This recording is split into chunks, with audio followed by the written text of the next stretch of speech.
What's going on, good friends? We're going to do a recipe today, which I haven't done one in a while, on canning some squash relish. I had a client of mine to give me about, maybe 10, 15 pounds of zucchini and squash, and then I had some zucchini growing out in my garden. Well, I didn't want to just cook it and just eat it sauteed or whatever, so I said, you know what? I want to make some relish out of this. So went on YouTube, looked at a few videos, and I'm just going to put this one together as my own, because I think anytime you make a video, you got to make it your own. You don't want to make it nobody else's video.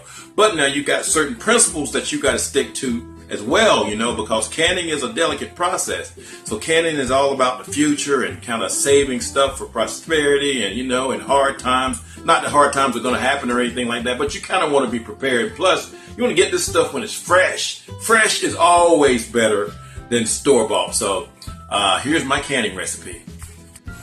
Alrighty, for simplicity's sake, I've already gone ahead and I've taken all of that's about 16 cups of ground squash and, I couldn't even get the word out, squash and zucchini.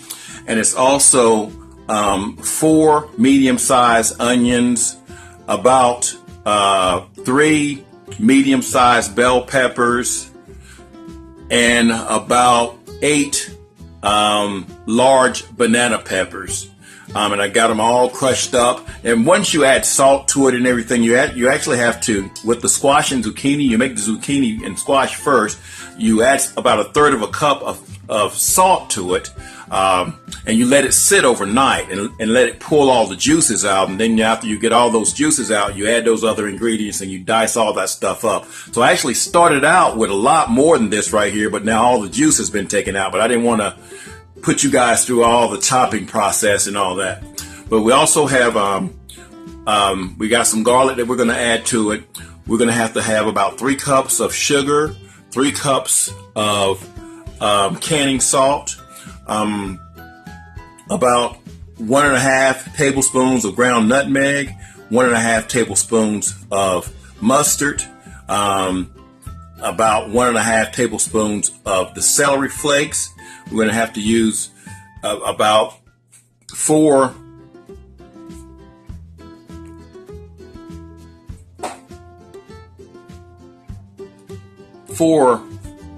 tablespoons of the cornstarch as a thickening agent. Of course, you got to have your apple cider vinegar and I think I said that already, 3 cups of the apple cider vinegar. And then we're just gonna put all this together. So watch me as I put it together.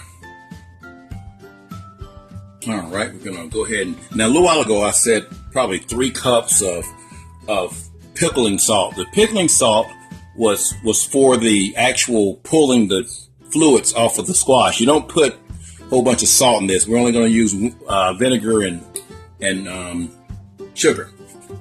So we're going to go ahead and add our vinegar in there. That was 3 cups of apple cider vinegar. This is 3 cups of, and I'm using pure cane sugar. You're gonna get us a few tablespoons of, and you're gonna let that dissolve. 2 tablespoons of garlic.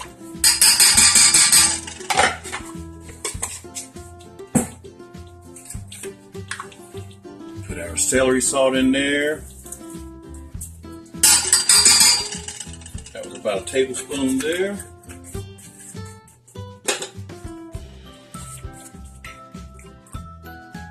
Putting about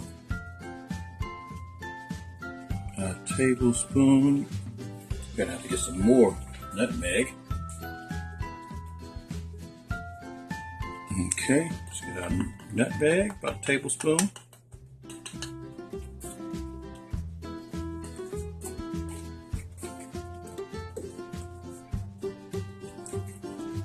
Tablespoon of our mustard. We can get it open.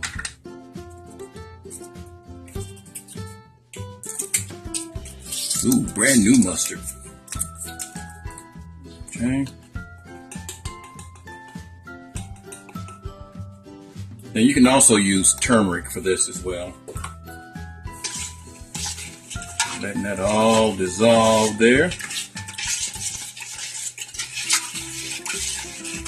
And as far as how you cook this to your desired consistency. Usually 10 to 15 minutes is all you want to cook it.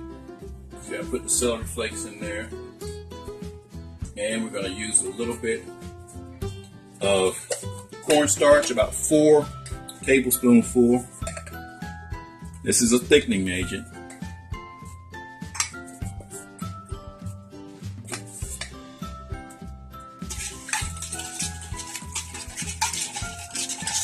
Then we'll add our veggies to it. You know, I haven't always used cornstarch. I saw this recipe and I said I would try it this time. Because mine always comes out pretty thick anyway, but this is just something new I'm doing. Then we're going to add our squash zucchini mixture. Look at that. It smells good.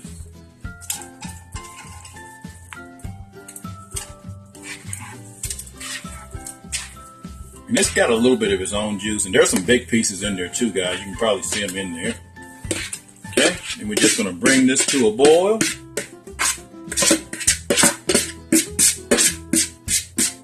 This might be a kind of longer video, but I'm trying not to make it as long. See, there's a big old piece of squash right there. Leave that in there. Let people know it's homemade. Okay, we're going to bring that up to a boil. Like I said, it's pretty thick as it is. All right, we'll come back once it's boiling. Meanwhile, while that's getting ready, you got to have your big pot for your canning. This right here is will hold about.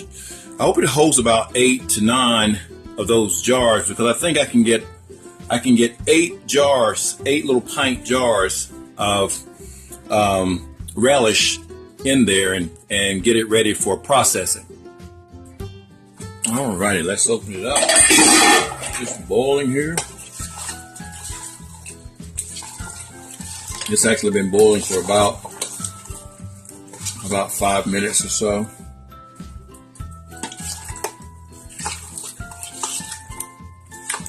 And I have to say it has thickened up some.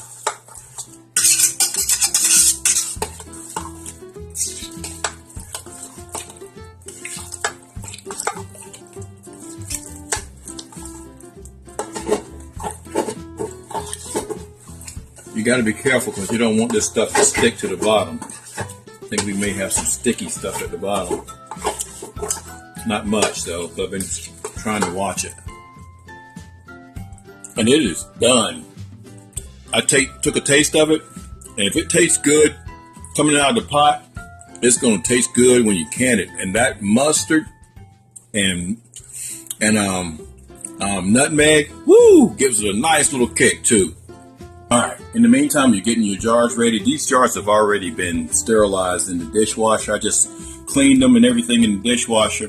Now I'm gonna let them boil in here for about 5 minutes or so. And then we're gonna take those hot jars out and we're gonna add our relish to it. And then we're gonna process it for about 10 minutes.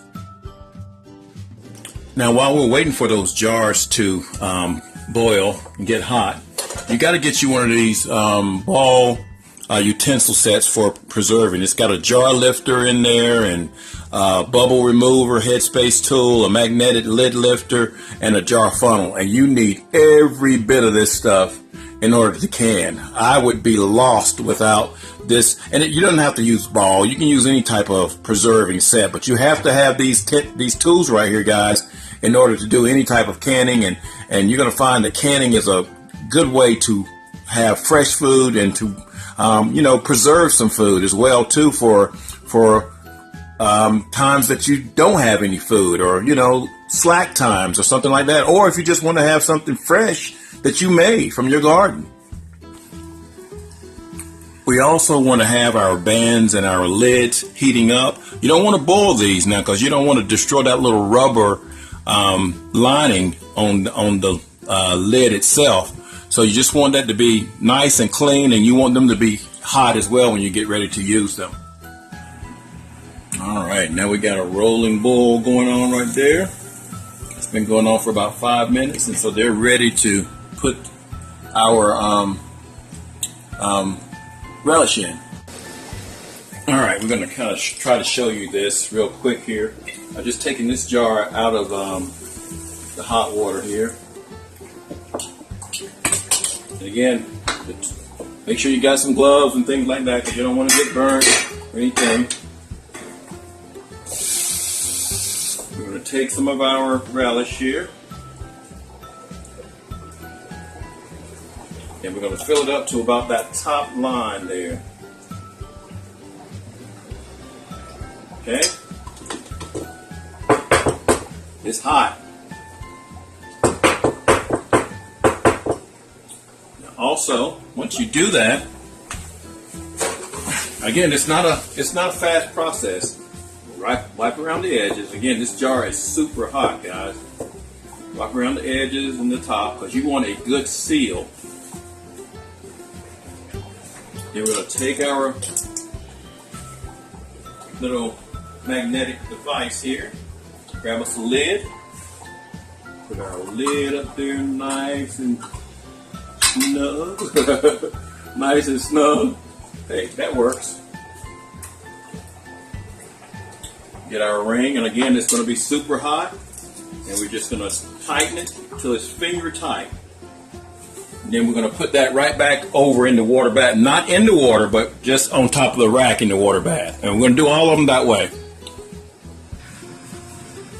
All right, we've got all of our jars loaded, and we're going to bring our water back up to a boil. And once it becomes a rolling boil, we're going to lower those jars down in there for about 10 minutes. Again, it depends on your altitude as far as how long you want to cook it. But the more you go over 1,000 feet, which I'm right at about 1,000 feet altitude where I am above sea level, the more you go above it, you want to add about 5 minutes to the boiling time. So I know if I cook mine for 15 minutes, the lids will pop off, and we don't want that to go. So you only want to do it at about a rolling boil at about 10 minutes or so, guys. And this is a very important step. While that's coming to a boil, I had some left over, and what I'm going to do, that's only going to produce about 2 jars. I'm just going to put that in some jars and eat that just whenever. Just put it in the refrigerator, and it'll keep for probably, a week, a month or so, something like that. I'll have it gone probably in just a few days. So I'm just going to put that in a jar. I just don't think that's going to be enough to can just 2 jars. So that'll be my snack right there to go over my kale greens. Alrighty, it's starting to boil, so we're going to lower it down in here. And if you notice, I took some of that water out as I was emptying those jars.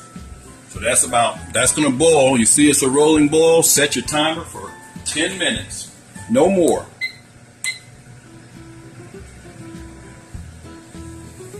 Alrighty, we're coming down toward the last couple of seconds here. We're going to turn off the heat. We're going to remove the lid, turn off the timer. Now we're going to take them out of the water, but we're not going to remove them. This is where you got to be careful too, guys. I have burned myself plenty of times doing this.